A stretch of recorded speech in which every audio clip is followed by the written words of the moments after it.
guys, Jay here. Welcome to Eons of Battle. The Warhammer 40k 10th edition balanced data slate is finally out, and it feels like just about everything changed just a little bit.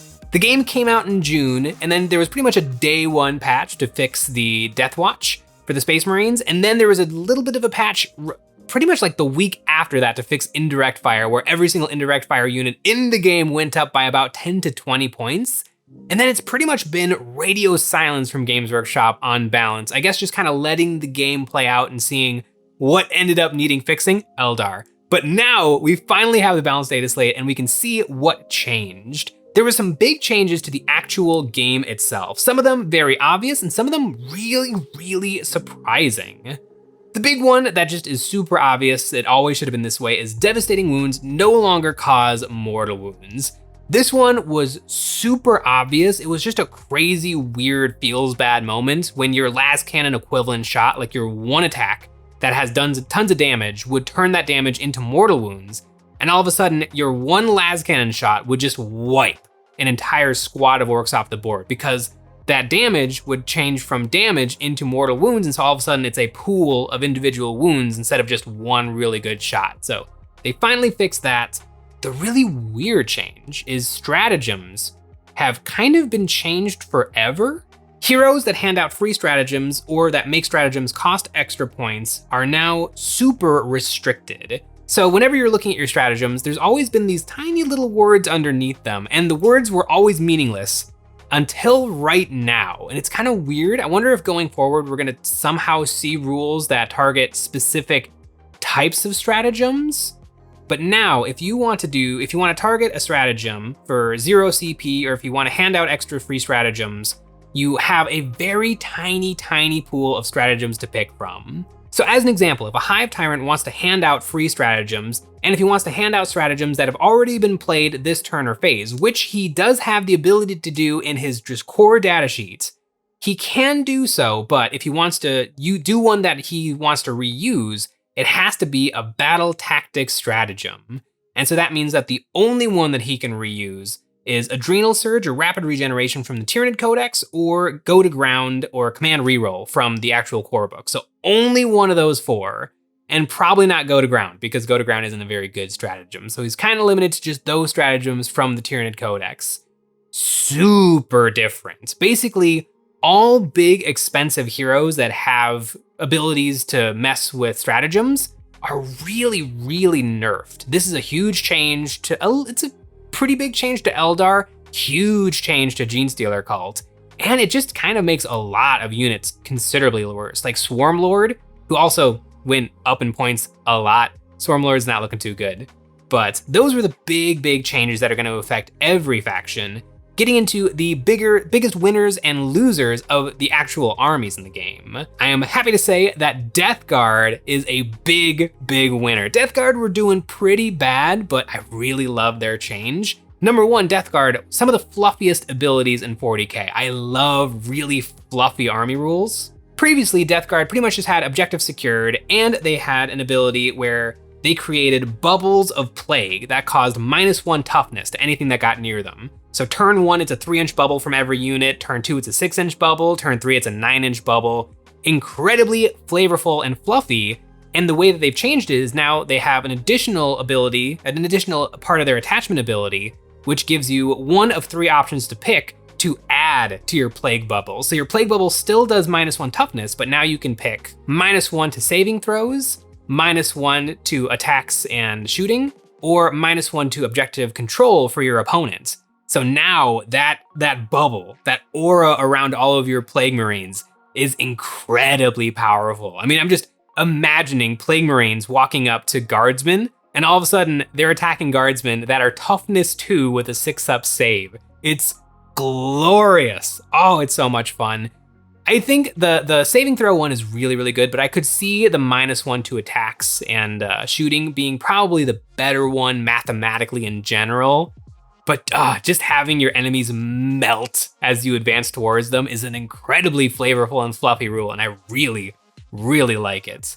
Speaking of flavorful and fluffy, the Photon got some big buffs that aren't quite as flavorful or fluffy, but they're okay. The Photon's army rule is judgment tokens. They can hand out judgment tokens. They get to hand out judgment tokens at the beginning of the game. They get to give one enemy unit 2. Each judgment token makes you a little bit better at fighting that specific thing. 1 judgment token gives you +1s to hit, and 2 judgment token gives you also +1s to wound. So +1s to hit, +1s to wound on one thing.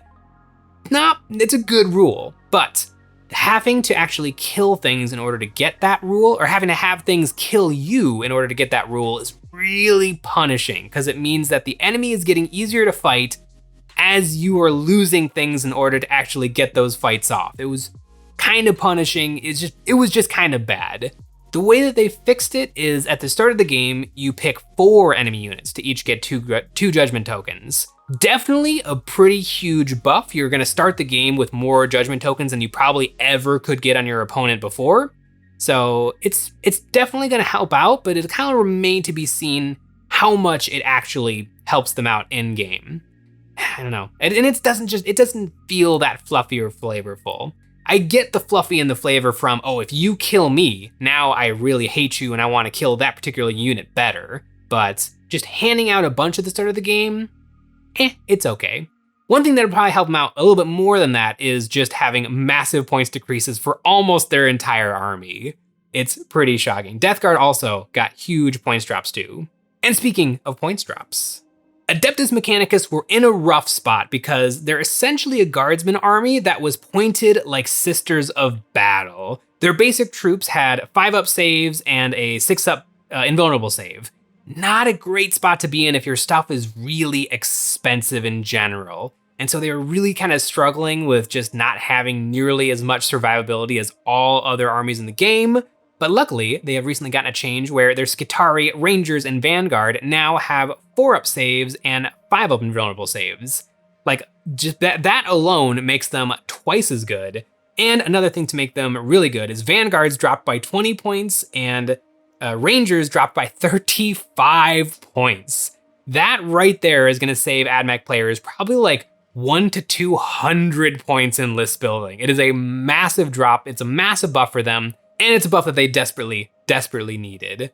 Those were the armies that really stood out to me as definitely getting big buffs and they cannot lie, and they desperately needed them. Now getting to the armies that got hit with the nerf bat. Both of these were very much expected. It's Eldar and Genestealer cults. Eldar, it's a little bit hard. Like, they got nerfed. They got nerfed quite a bit, but I'm wondering if it's gonna be enough. Phantasm was an Eldar stratagem that let anything make a normal move of 7 inches, which is normal for Eldar, made a 7-inch move if anything got close to it in the enemy's movement phase. So anything. So like Wraith Knights were getting out of the way, tanks were getting out of the way. It's a really incredibly powerful stratagem, which before could sometimes be doubled up.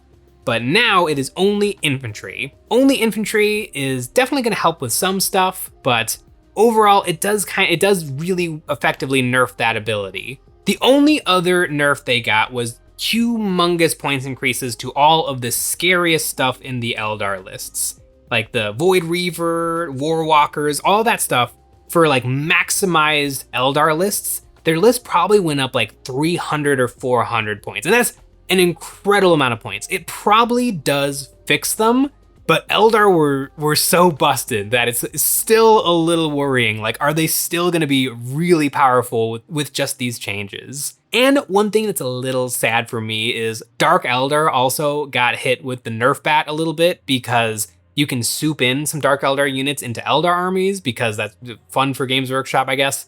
But my poor Dark Eldar got, their Raiders went up 20 points. Actually more than 20 points because they went up from 95 to 120 points. And they're not, like, the Dark Eldar aren't good. The Dark Eldar, everything else in their codex went down considerably in points. So it's probably a side grade overall, but we didn't need any points increases. It'll be interesting to see with just these changes, are Eldar gonna go from the absolute pinnacle of strength, insta-win army to just a normal army. It's a little bit hard to believe that it's enough. But speaking of armies that got hit with the nerf bat, poor Genestealer cult. Holy cow, they got nerfed. They got nerfed 6 ways till Sunday. Like, every single thing that could go wrong has gone wrong.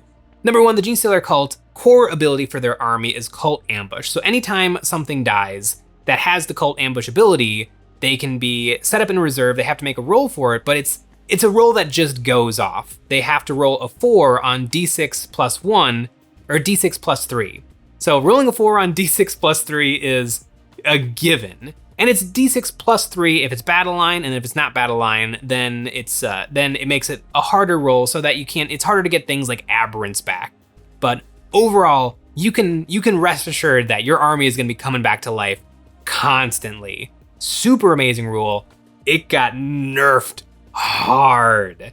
Now you have to make a 4-up roll on d6 plus 1 for battle line. So it kind of means you're trying to get at best a 4-up, more often a 5-up or a 6-up to get your guys back. And 50-50 rolls, it's not that many 50-50 rolls across your game. If you just get a little bit unlucky, your whole battle plan is just gonna absolutely fall apart. Also, anything good in their codex went up quite a bit in points, so man, things are not looking good for the Genestealer cult. It's kind of gonna change up their whole playstyle quite a bit, not being able to rely on Cult Ambush.